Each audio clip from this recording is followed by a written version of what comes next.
Assalamualaikum warahmatullahi wabarakatuh. Perkenalkan, nama saya Pipi Dipia dari kelas AK23C.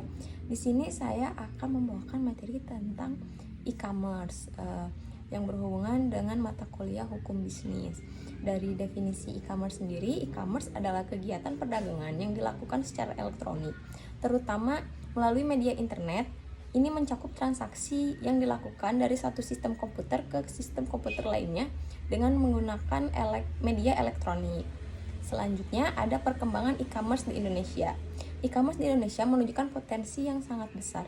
Dengan banyaknya pengguna internet dan kebutuhan untuk transaksi yang lebih efisien, meskipun ada tantangan seperti rendahnya daya beli masyarakat dan infrastruktur telekomunikasi yang tidak merata, e-commerce tetap berkembang dan menjadi bisnis yang sangat menjanjikan di Indonesia.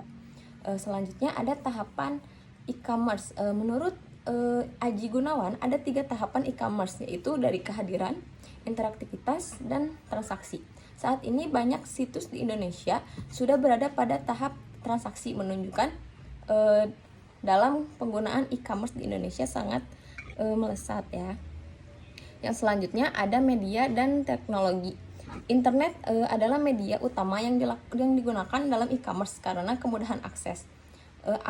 Kemudahan akses biaya yang rendah dan kecepatan. Namun ada kemungkinan penggunaan media lain di masa depan seiring dengan perkembangan teknologi. Selanjutnya ada contoh e-commerce di Indonesia.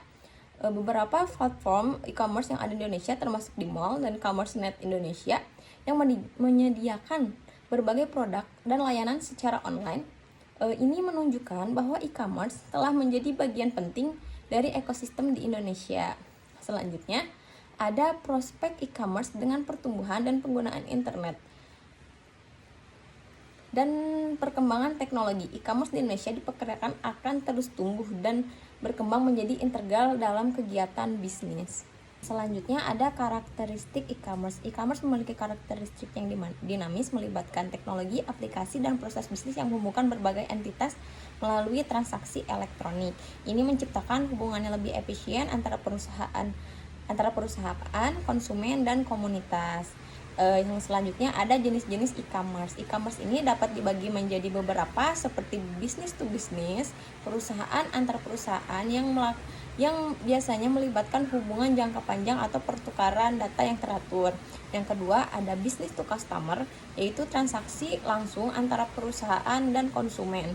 Yang selanjutnya ada customer to customer, yaitu transaksi antara konsumen seringkali melalui platform yang memfasilitasi penjualan barang bekas atau layanan.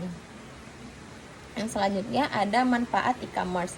E-commerce ini menawarkan berbagai manfaat yang salah satunya adalah menciptakan aliran pendapatan baru, memperluas jangkauan pasar dan mengurangi biaya operasional, memperpendek siklus produksi dan meningkatkan loyalitas pelanggan.